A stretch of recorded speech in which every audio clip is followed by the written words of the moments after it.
ونستعينه ونستغفره ونستهديه ونعوذ بالله من شرور أنفسنا ومن سيئات أعمالنا من يهده الله فلا مضل له ومن يضلل فلا هادي له أشهد أن لا إله إلا الله وحده لا شريك له وأشهد أن محمدا عبده ورسوله وصفيه من خلقه وحبيبه بلغ الرسالة وأدى الأمانة ونصح للأمة وجاهد في سبيل الله حتى أتاه اليقين اللهم صل وسلم على سيدنا محمد في الأولين وصل وسلم على سيدنا محمد في الآخرين وصل وسلم على سيدنا محمد في كل وقت وحين وصل وسلم على سيدنا محمد في الملأ الأعلى إلى يوم الدين وعلى آله الأخيار وأتباعه الأبرار وأزواجه الأطهار وبعد فإن أصدق الحديث كتاب الله وخير الهدي هدي محمد صلى الله عليه وسلم وشر الأمور محدثاتها وكل محدثة بدعة وكل بدعة ضلالة وكل ضلالة في النار يا أيها الذين آمنوا اتقوا الله حق تقاته ولا تموتن إلا وأنتم مسلمون يا أيها الناس اتقوا ربكم الذي خلقكم من نفس واحدة وخلق منها زوجها وبث منهما رجالا كثيرا ونساء واتقوا الله الذي تساءلون به والأرحام إن الله كان عليكم رقيبا يا أيها الذين آمنوا اتقوا الله وقولوا قولا سديدا يصلح لكم أعمالكم ويغفر لكم ذنوبكم ومن يطع الله ورسوله فقد فاز فوزا عظيما. Ikhwatal hudur, dalam sebuah riwayat diceritakan bahwa seorang muslim mendatangi Umar bin Khattab dan mengadukan bahwa anaknya sangat sulit diatur, bahwa anaknya sangat durhaka kepada orang tuanya. Kemudian Umar bin Khattab menyuruh orang tersebut untuk membawa anaknya kepada beliau. Hadirin sekalian, dan di situ anaknya kemudian ditanya oleh Umar bin Khattab, "Kenapa? Apa yang terjadi dengan engkau?" Kemudian anak tersebut bercerita kepada Umar bin Khattab, "Wahai Amirul Mukminin, meskipun seorang anak memiliki kewajiban kepada orang tuanya, tetapi orang tua juga punya kewajiban atas anaknya. Tetapi anak juga punya hak atas orang tuanya. Amirul Mukminin, apakah hak seorang anak dari orang tuanya? Apakah kewajiban bapak atas anaknya?" Kemudian Umar bin Khattab menjawab, "Yang pertama, ar-rizqu, memberinya rezeki, makanan, pakaian, tempat tinggal dan lain sebagainya. Yang kedua, ikhtiyarul memilihkan ibu yang baik untuk anaknya. Yang ketiga, tahfizuhu lil Qur'an, membuatnya mampu menghafal Al-Qur'an, mungkin satu ayat, mungkin satu surat dan lain sebagainya." Hadirin sekalian, yang terakhir adalah tasmiyatuhu bi ismin salih atau bi ismin hasan, memberikan nama yang baik kepada anaknya. Maka kemudian anak tersebut berkata kepada Amirul Mukminin Umar bin Khattab, "Wahai Amirul Mukminin, aku tidak mendapatkan hal tersebut. Ayahku memilihkan ibu untukku di pasar. Ayahku membeli budak di pasar dengan harga yang cukup murah, kemudian pulang ke rumah, maka aku pun lahir. Dan saat aku lahir, aku diberi nama Ja'la. Ja'la artinya kerikil yang berwarna hitam, yang banyak kita temukan di jalan. Dan ayahku ini belum pernah membuatku hafal walau satu huruf pun." Kemudian Umar bin Khattab berkata kepada orang muslim yang mengadu kepada beliau, "Laqad sabaqta waladaka ilal uquq." Kamu lebih durhaka, kamu mendahului kedurhakaan dari anakmu. Silakan pulang, aku tidak bisa berbuat apa-apa. Demikian kata Umar bin Khattab. Hadirin sekalian, Allah Subhanahu wa taala berfirman di dalam Al-Qur'an, "Al-malu wal banuna zinatul hayatud dunya wal baqiyatus solihatu khairun 'inda rabbika thawaban wa khairun amala." Sesungguhnya anak-anak, harta dan anak-anak adalah perhiasan dunia. Ketika mereka diurus dengan baik, maka akan membawa kebahagiaan bagi orang tuanya, bagi pemiliknya. Sebaliknya, jika diurus dengan tidak baik, maka akan menimbulkan kesengsaraan, bisa jadi menimbulkan azab di waktu-waktu kemudian. Hadirin sekalian, karena itu Allah Subhanahu wa taala juga berfirman di dalam Al-Qur'an, "Ya ayyuhalladzina amanu qu anfusakum wa ahlikum nar." Wahai orang-orang beriman, jagalah kalian dan juga anak-anak kalian dari api neraka.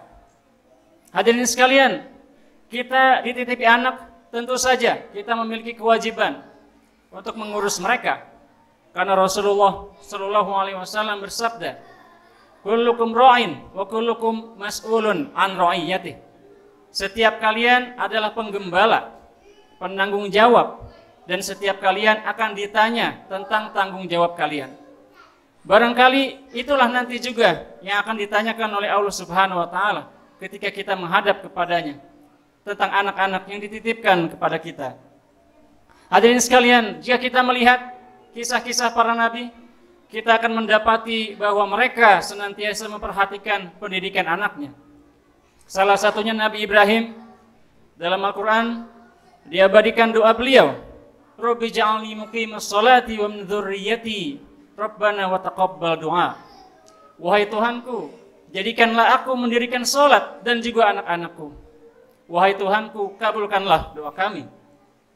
Maka kita lihat dalam Al-Quran begitu banyak doa dari Nabi Ibrahim untuk anak-anaknya, termasuk Ismail dan Ishak. Maka mereka berdua pun tumbuh menjadi nabi yang soleh, rasul yang jujur, dan lain sebagainya. Wadhkur fil kitab Ismail, innahu kana shadiqal wa'di wa kana rasulan nabiyya.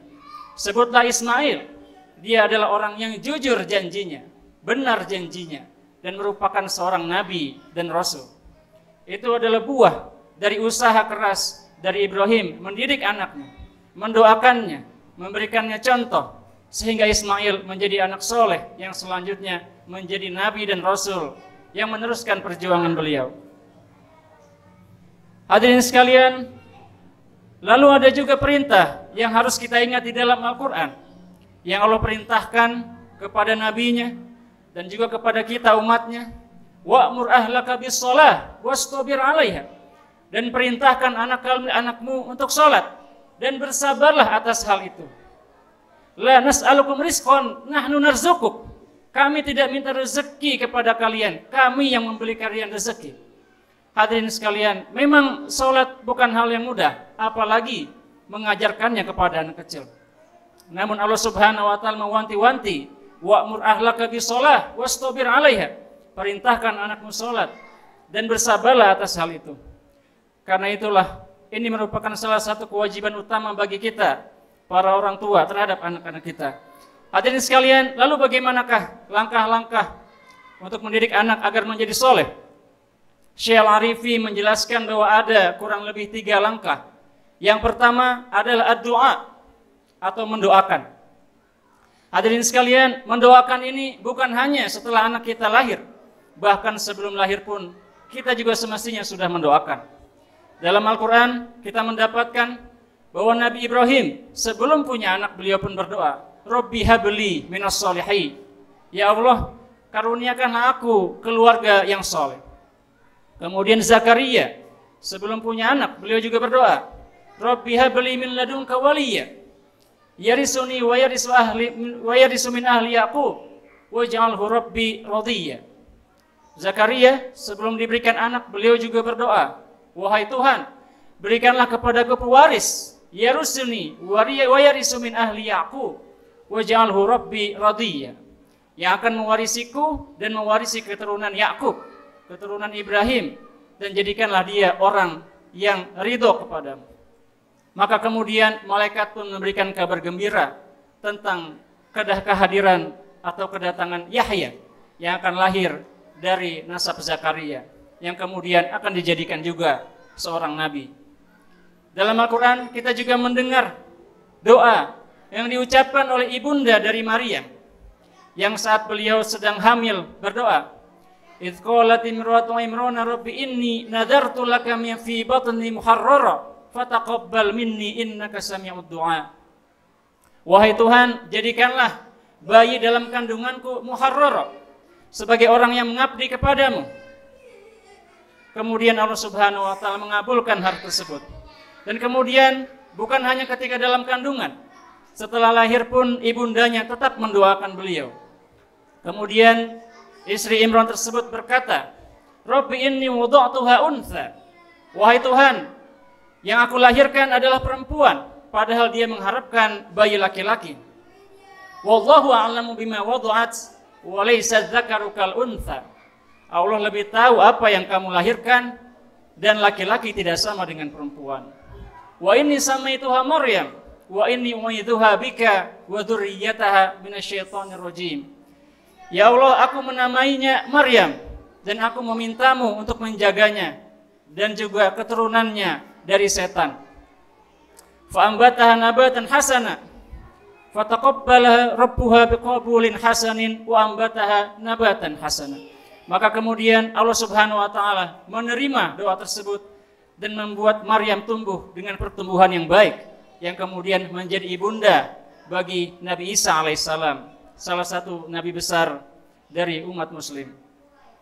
Hadirin sekalian, doa ini merupakan salah satu doa yang mustajab, karena Rasulullah SAW bersabda, salasu da'awatin mustajabah, ada 3 doa yang mustajab, la yurad, tidak ditolak. Yang pertama, doaul walid li waladih, doa orang tua untuk anaknya. Doa shaim, doa orang yang berpuasa. Wa doa al-mazlum, doa orang yang terzalimi. Maka hadirin sekalian, doa orang tua kepada anaknya merupakan salah satu doa yang mustajab. Karena itulah sudah sepatutnya kita tidak berhenti mendoakan anak-anak kita setelah sholat kita, dan kapanpun di waktu yang kita bisa untuk selalu mendoakan anak-anak kita. Karena hal tersebut merupakan doa yang tidak ditolak oleh Allah Subhanahu wa taala. Bahkan dalam Al-Quran kita menemukan bahwa salah satu sifat dari hamba Allah, wa ibadur rahman alladzina yamshuna 'alal ardi hauna wa idza khatabahumul jahiluna qalu salam. Sifat-sifat orang dari hamba Allah, ibadur rahman, yamshuna fil ardi hauna, berjalan dengan rendah hati, dan ketika berbicara dia mengucapkan kata-kata yang baik. Dan doa mereka, yaquluna rabbana hab lana min azwajina wa dzurriyyatina qurrata a'yun. Wahai Tuhan kami, berikanlah kami keindahan, kebaikan pandangan terhadap anak-anak kami. Wa dzurriyyatina qurrata a'yun waj'alna lil muttaqina imama, dan jadikanlah kami pemimpin bagi orang-orang bertakwa. Hadirin sekalian, dan salah satu hal yang perlu kita ingat adalah bahwa doa seorang tua kepada anaknya diijabah. Meskipun doa itu buruk, baik dan buruk diijabah. Karena itu hadirin sekalian, salah satu hal yang harus kita jaga sebagai orang tua adalah jangan sampai kita mengucapkan sedikit pun kata-kata buruk kepada anak-anak kita. Karena bisa jadi doa tersebut diijabah oleh Allah Subhanahu wa taala. Rasulullah sallallahu alaihi wasallam bersabda, "La tad'u ala anfusikum wala amwalikum wala auladikum." Jangan kalian berdoa keburukan untuk diri kalian, untuk harta kalian, untuk anak-anak kalian. Wa asa an tuwafiqu waqtan yustajabu fihi ad-du'a. Bisa jadi kamu sedang berdoa di waktu-waktu mustajab, maka kemudian Allah Subhanahu wa taala menjawab, mengabulkan doa kalian. Hadirin sekalian, hal ini kadang terjadi ketika seorang ibu marah kepada anaknya kemudian berkata, kamu akan jadi anak gagal. Bisa jadi 2 tahun kemudian dia benar-benar tidak naik kelas. Mungkin itu salah satu jawaban dari doa ibu tersebut. Maka hadirin sekalian, sekecil apapun kata-kata buruk yang keluar, bisa jadi hal tersebut didengar oleh Allah Subhanahu wa taala. Karena salah satu doa yang tidak ditolak adalah doa orang tua kepada anaknya. Doaul walid liwaladi. Hadirin sekalian, lalu bagaimana selanjutnya? Langkah pertama adalah mendoakan, langkah kedua tentu saja memberikan contoh yang baik kepada anak-anak kita.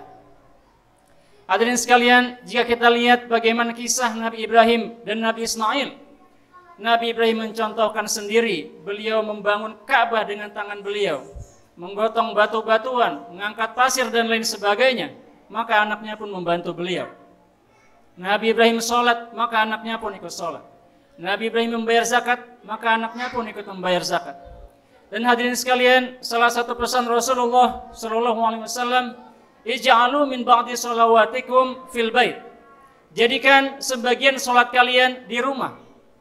Wa sholatun nafilah fil bait ka sholatil faraid fil masjid. Sholat sunnah di rumah pahalanya seperti sholat wajib di masjid. Artinya sebisa mungkin, semampu kita melakukan sholat-sholat sunnah di rumah kita. Kenapa? Karena disitulah anak-anak kita melihat kita, dan disitulah anak-anak bisa mencontoh kita. Dan dari hadis tersebut, para ulama mengambil kesimpulan bahwa pahala orang yang sholat sunnah di rumah lebih tinggi daripada pahala orang yang sholat sunnah di masjid. Dan bisa jadi pahalanya 27 kali lipat, 27 kali lebih tinggi sebagaimana sholat jemaah di masjid.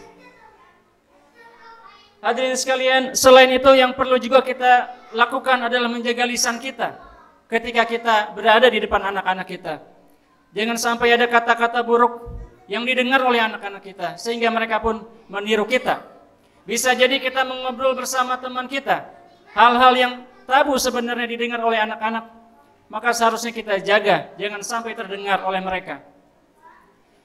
Hal lain yang juga perlu kita perhatikan, yang dipesankan oleh para masyayikh adalah jangan sampai kita dengan terang-terangan berkelahi atau beradu mulut dengan istri kita. Apabila kita marah atau mungkin istri kita marah, sebisa mungkin kita menjaga diri agar jangan sampai anak-anak mengetahui hal tersebut dengan jelas. Sebisa mungkin kita menjaga jangan sampai kata-kata buruk terucap dari mulut kita. Hadirin sekalian, hal tersebut tentu saja bukan hal yang mudah. Namun kita bisa menyaksikan bahwa para nabi, para sholihin mampu menjalankan hal tersebut. Dan tentu saja dengan bimbingan dari Allah Subhanahu wa taala, usaha dari kita semua, insya Allah Allah Subhanahu wa taala akan memudahkan semua urusan kita. Barakallahu li wa lakum bil Qur'anil azim wa nafa'ani wa iyyakum bima fihi minal ayati wa dzikril hakim wa taqabbala minni wa minkum tilawatahu wastaghfiruh innahu huwal ghafurur rahim.